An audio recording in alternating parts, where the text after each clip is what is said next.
नमस्कार। जय हिंद बच्चों। आज हम मेधा पाठ्य पुस्तक में निहित श्री रामधारी सिंह दिनकर जी द्वारा रचित कविता शक्ति और क्षमा का वाचन करेंगे, उसके काठिन्य का निवारण करेंगे एवं उसके मूल भाव को समझेंगे। आज हम श्री रामधारी सिंह दिनकर जी द्वारा रचित कविता शक्ति और क्षमा को पढ़ेंगे। शक्ति और क्षमा कविता श्री रामधारी सिंह दिनकर जी द्वारा रचित कविता है।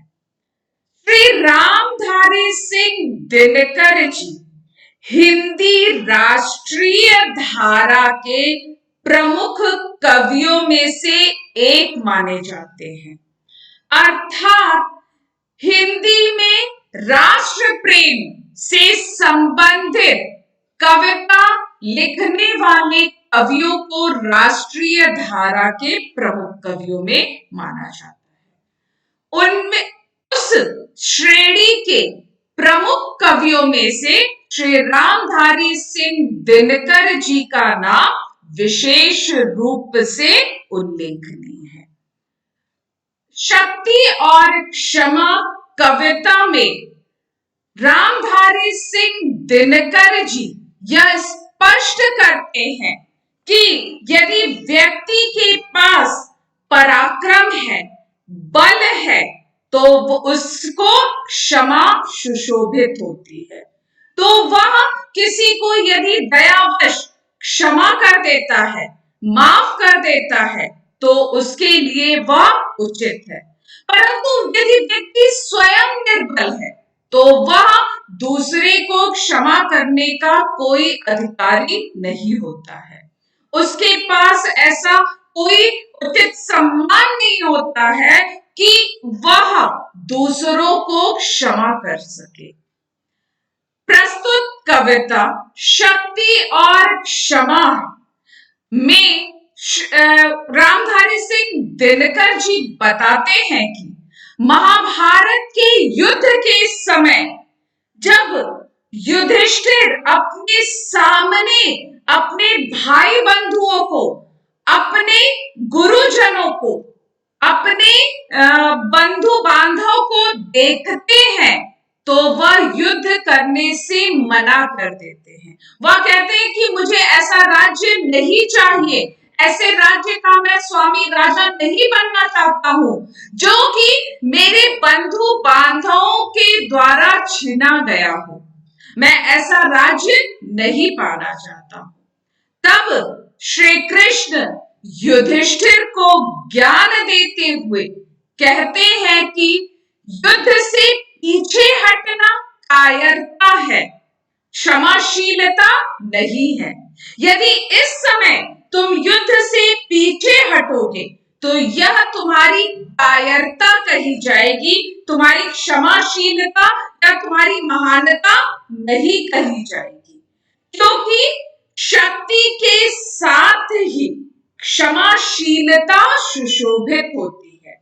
यदि व्यक्ति के पास शक्ति नहीं है तो उसे क्षमाशीलता सुशोभित नहीं होती है, तो उस क्षमा का कोई भी अर्थ नहीं रह जाता है। तो यदि व्यक्ति के पास पराक्रम है, यदि व्यक्ति के पास बल है, तो वह किसी को क्षमा करने का अधिकारी होता है और उसकी क्षमाशीलता का मूल्य होता है, उसकी क्षमाशीलता का सम्मान होता है। यदि व्यक्ति स्वयं विनीत, एकदम दया के साथ एकदम कमजोर है, तो उसकी क्षमाशीलता कोई मूल्य नहीं रह जाता है, उसकी क्षमाशीलता का कोई औचित्य नहीं रह जाता है। तो आज हम शक्ति और क्षमा कविता के इसी मूल भाव को पढ़ेंगे। परंतु सर्वप्रथम हम श्री रामधारी सिंह दिनकर जी के जीवन वृत्त को पढ़ेंगे और उनके जीवन वृत्त को समझेंगे। श्री रामधारी सिंह दिनकर जी का जन्म 23 सितंबर सन 1908 ईस्वी में बिहार राज्य के बेगूसराय जिले में सिमरिया नामक ग्राम में हुआ था। हिंदी की राष्ट्रीय धारा के कवियों में दिनकर जी का मुख्य स्थान है। कविता के साथ साथ गद्य लेखन में भी इनको उतना ही सम्मान प्राप्त है, इनको उतना ही यश प्राप्त है।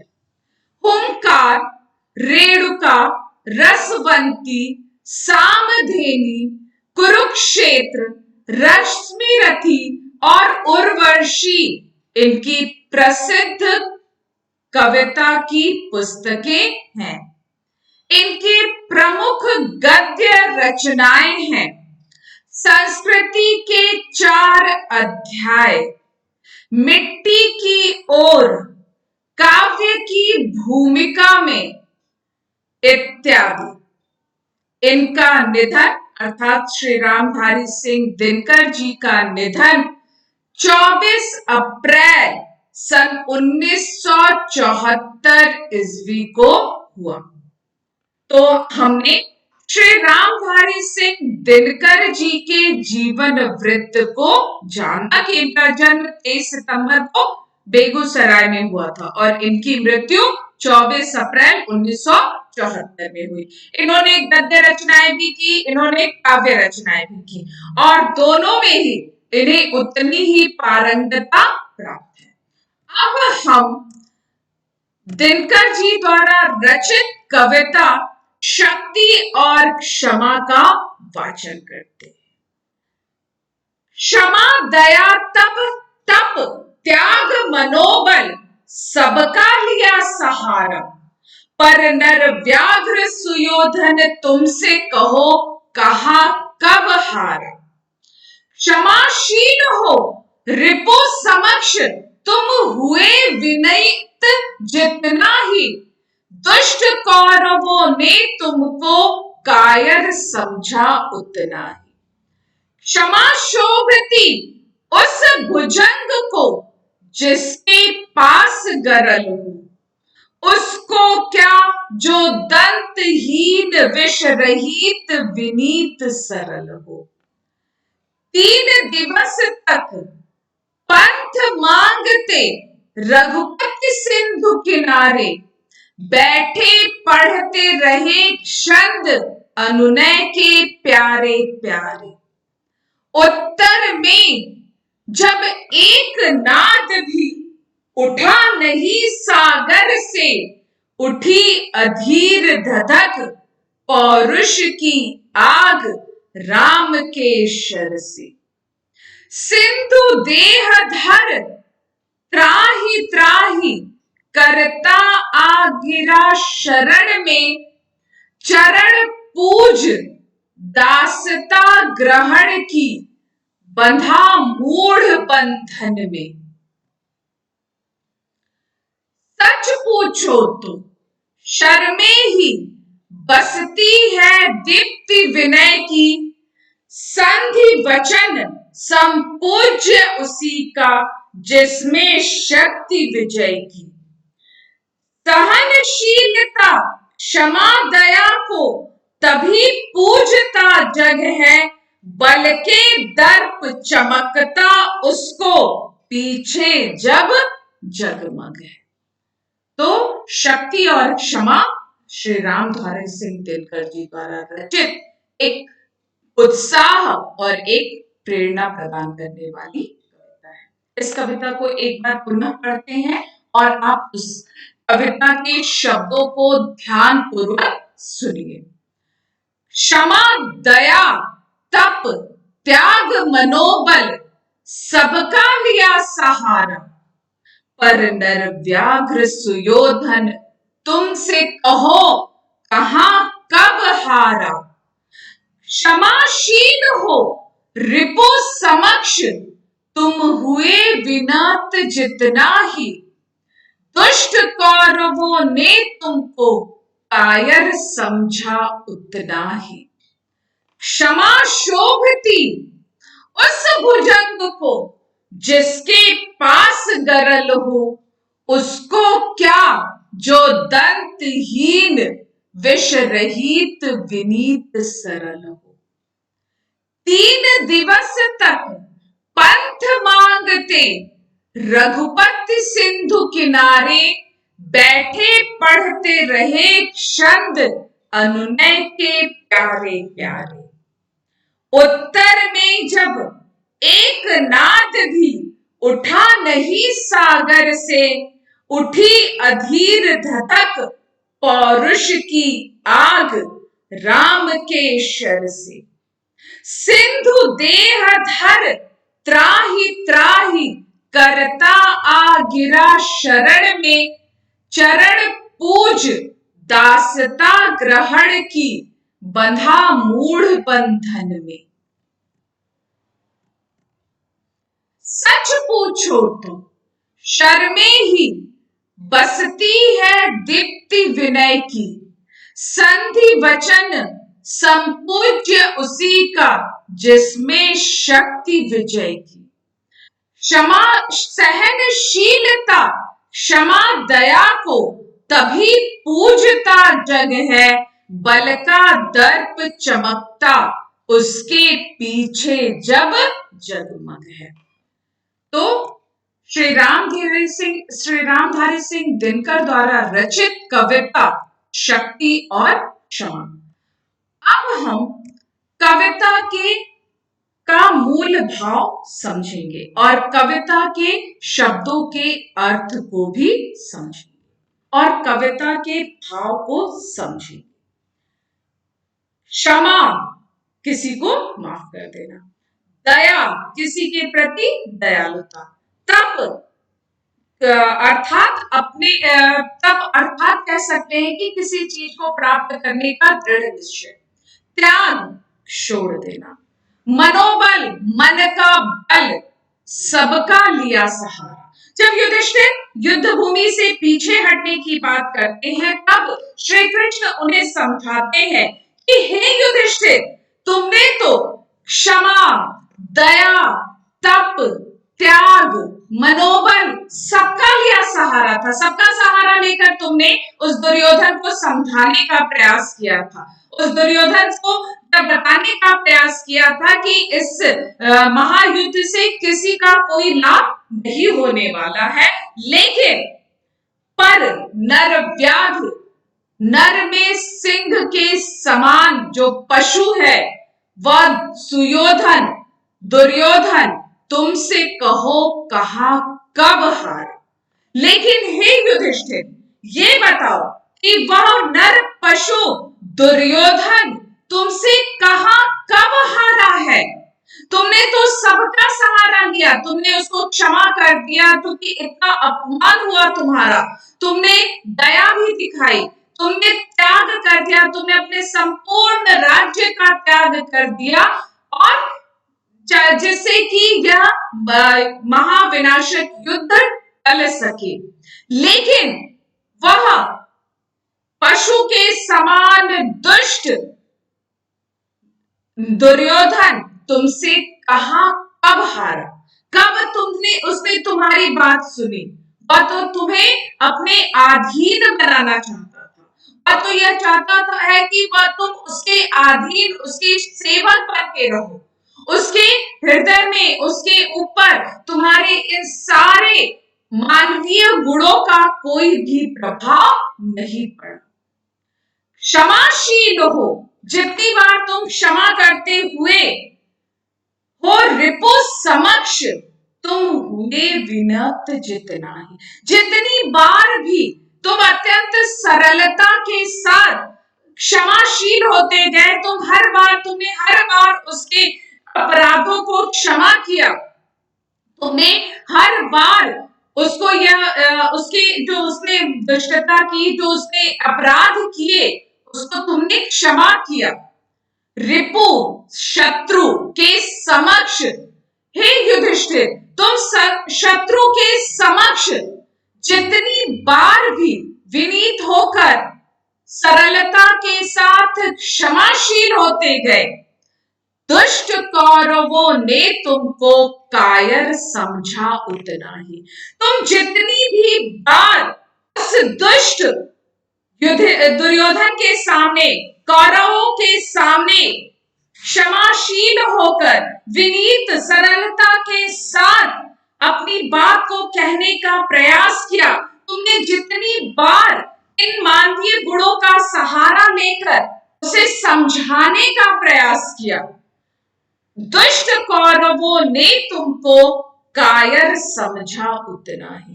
उतनी ही बार उन दुष्ट कौरवों ने तुमको कायर समझा।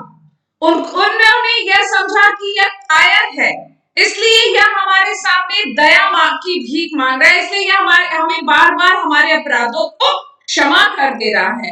और इसमें उसने उन्हें, उन कौरवों को तुम्हारी महानता नहीं दिखाई दे रही है, वह तुम्हें कायर समझ रहे हैं। वह यह समझ रहे हैं कि यह कायर है जो कि शत्रु के समक्ष अस्त्र उठाने में भयभीत हो जा रहा है। एक बार पुनः इन पंक्तियों को देखते हैं और उसके भाव को पढ़ते हैं। क्षमा, दया, तप, त्याग, मनोबल सबका लिया सहारा। जब युधिष्ठिर युद्ध से पीछे हटना चाहते हैं तो श्री कृष्ण उन्हें समझाते हुए हमेशा कहते हैं कि हे युधिष्ठिर, यदि तुम अब युद्ध से पीछे हटोगे तो यह तुम्हारी कायरता होगी। इसके लिए उन्होंने यह कहा कि क्षमा, तुमने जितनी बार उन कौरवों के अपराधों को क्षमा किया, जितनी बार तुमने उन पर दया की, जितनी बार तुमने तप और त्याग किया, जितनी बार तुमने अपने आत्मबल को नीचे गिराया और सबका सहारा लेकर तुमने उन कौरवों को समझाने का प्रयास किया, तुमने यह बताने का प्रयास किया कि इस विनाशकारी युद्ध से किसी का कोई भला नहीं होने वाला है, लेकिन पर नर व्याघ्र सुयोधन तुमसे कहो कहां कभारा। लेकिन वह नर पशु दुर्योधन तुमसे कहां हारा, उसने तुम्हारी बात को कहां स्वीकार की, वह तो तुम्हारी बात को सुनता भी नहीं है। क्षमाशील हो रिपु समक्ष तुम हुए विनत जितना ही, दुष्ट कौरवों ने तुमको कायर समझा।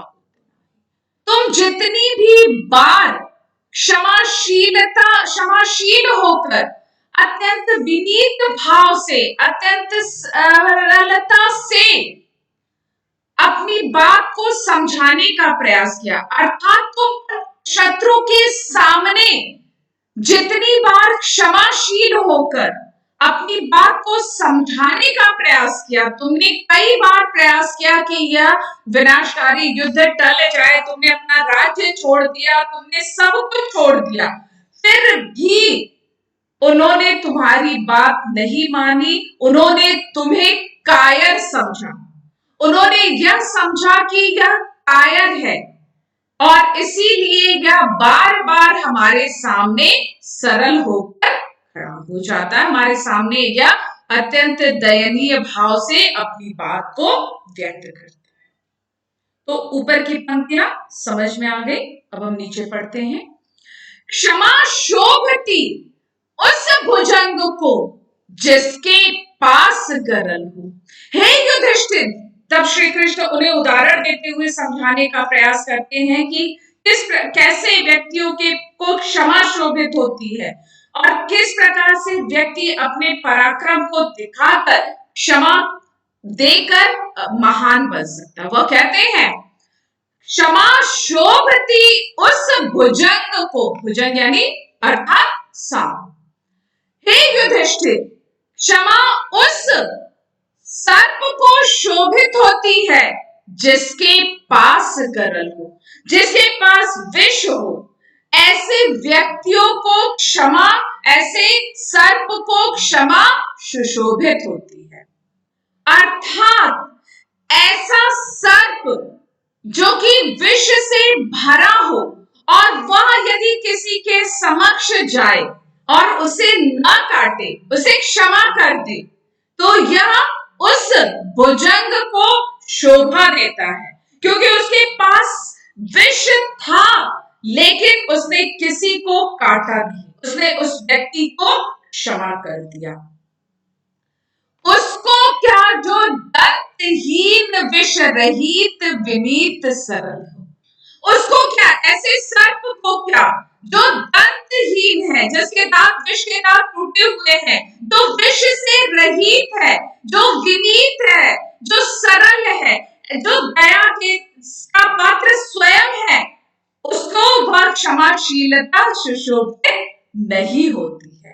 अर्थात सर्प, यदि कोई सर्प है और वह विष से भरा हुआ है, लेकिन वह किसी व्यक्ति को न काटकर उसे क्षमा कर देता है, तो वह क्षमा उस सर्प को शोभा देती है।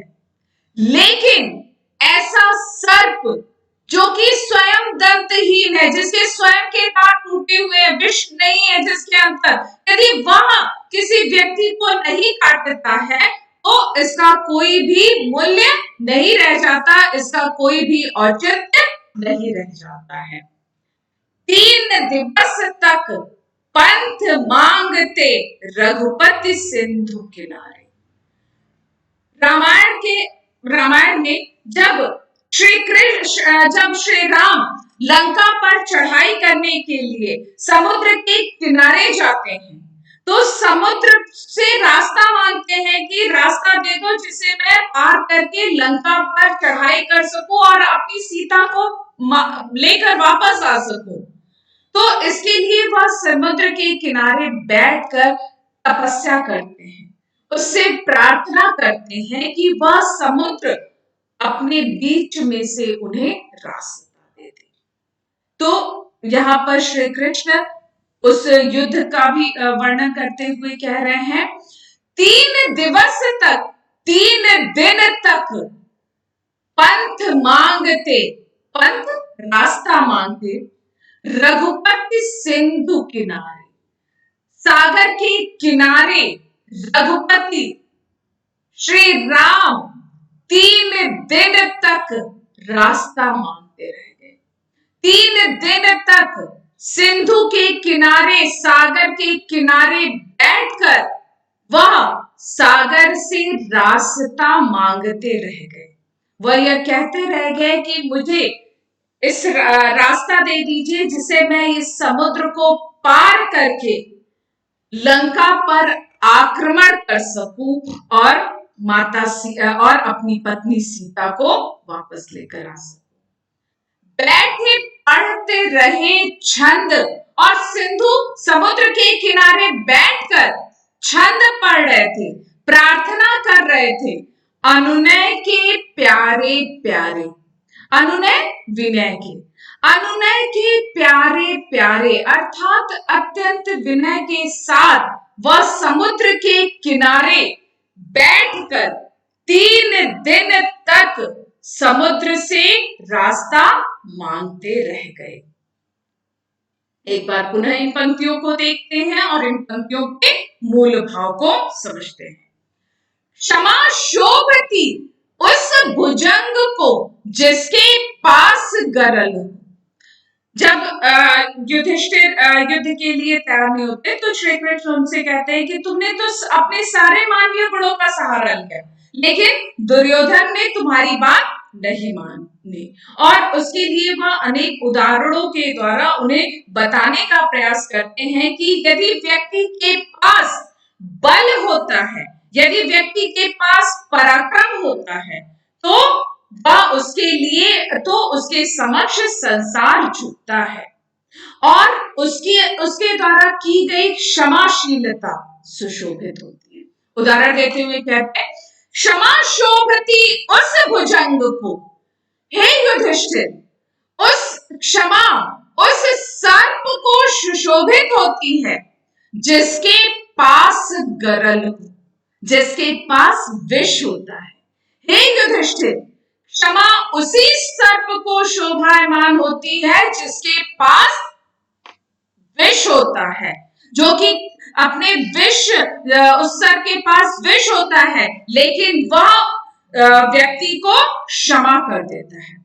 तो क्षमा ऐसे ही सर्प को सुशोभित होती है, उसको क्या, जो दंतहीन विष रहित विनीत सरल हो। ऐसे सर्प को क्षमा सुशोभित नहीं होती है, जो विष से रहित होता है, जो अत्यंत सरल होता है। ऐसे सर्प यदि किसी को काटते भी हैं, ऐसे सर्प यदि किसी को काटने का प्रयास भी करते हैं तो वह व्यर्थ हो जाता है, और यदि वह किसी को क्षमा कर देते हैं तो उसका कोई भी मूल्य नहीं रह जाता है। 3 दिवस तक, फिर वो दूसरा उदाहरण देते हैं कि 3 दिन तक पंथ मांगते रघुपति सिंधु किनारे। हे युधिष्ठिर, 3 दिन तक प्रभु श्री राम सागर के किनारे बैठकर उससे रास्ता मांगते रह गए, जिससे वह लंका पर आक्रमण करके सीता को वापस लेकर आ सके। बैठे पढ़ते रहे छंद अनुनय के प्यारे प्यारे, और वह 3 दिन तक बैठकर अत्यंत प्यार से, अत्यंत विनम्रता से छंद पढ़कर प्रार्थना करते रहे कि हे सागर, हे सिंधु, तुम मुझे रास्ता दे दो। तो बच्चों, मुझे ये जो कविता है, ये कविता का 2 अनुच्छेद, 2 छंद मैंने आपको पढ़ाया, और मुझे विश्वास है कि आपको यह समझ में आ गया होगा, और ये बात स्पष्ट हो जाती है कि व्यक्ति के पास यदि बल होता है तो ही उसे क्षमा सुशोभित होती है। और ये जो कविता हमने पढ़ी, जो कविता के 2 छंद पढ़े, इस छंद से यह स्पष्ट होता है कि यदि व्यक्ति के पास पराक्रम नहीं होता है तो उसकी क्षमाशीलता का कोई औचित्य नहीं रह जाता है। तो आज हमने शक्ति और क्षमा कविता के 2 अनुच्छेद को पढ़ा और उसके मूल भाव को भी समझा। इस कविता में श्री रामधारी सिंह दिनकर जी ने यह स्पष्ट किया है कि यदि व्यक्ति के पास पराक्रम होता है तो ही उसे क्षमा सुशोभित होती है। यदि व्यक्ति के पास पराक्रम नहीं है तो उस क्षमा का कोई अर्थ नहीं रह जाता है। उन्होंने कई उदाहरण भी दिए। उन्होंने यह भी बताया कि जो सर्प विष से भरा होता है और वह यदि किसी को क्षमा करता है तो उस क्षमा का मूल्य होता है, उस क्षमा का औचित्य होता है। ऐसा सर्प जिसका दांत टूटा हुआ है, जिसमें कोई विष नहीं है, यदि वह किसी को क्षमा करता है तो उसकी क्षमा का कोई भी औचित्य नहीं रह जाता है, उसकी क्षमा का कोई भी मूल्य नहीं रह जाता है। तो आज की कविता, आज जो कविता हमने पढ़ी, शक्ति और क्षमा, उसके जो 2 अनुच्छेद हमने पढ़े, मुझे आशा है कि आपको पूर्ण रूपे समझ में आ गया। आज आप घर पर इस कविता को पूर्ण भाव के साथ वाचन कीजिए और साथ ही साथ इस कविता में निहित मूल भाव को भी समझने का कि कैसे यदि व्यक्ति के पास बल नहीं है, यदि व्यक्ति के पास साहस नहीं है और वह यदि क्षमाशीलता दिखाता है तो उस क्षमाशीलता का कोई भी औचित्य नहीं रह जाता है, उस क्षमाशीलता का कोई भी महत्व नहीं रह जाता है। आज हमने कविता के 2 अनुच्छेद को पढ़ा। कविता के शेष भाग को हम अपनी आने वाली कक्षा में पूर्ण करेंगे और उसके मूल भाव को समझेंगे कि श्री रामधारी सिंह दिनकर जी इस कविता के माध्यम से हमें क्या सीख देना चाहते हैं। उन्होंने जो कुछ भी बताया वह आज के परिवेश में भी उतना ही मिले। तो आज की कक्षा को अब हम यही पूर्ण विराम देते हैं। आप अपनी हिंदी एक ही उत्तर पुस्तिका में शक्ति और क्षमा कविता के लेखक श्री रामधारी सिंह दिनकर जी के जीवन परिचय को लिख लीजिएगा, स्पष्ट एवं सुंदर। तो आज की कक्षा को अब मैं यही पूर्ण विराम देती हूं। जय हिंद, जय भारत।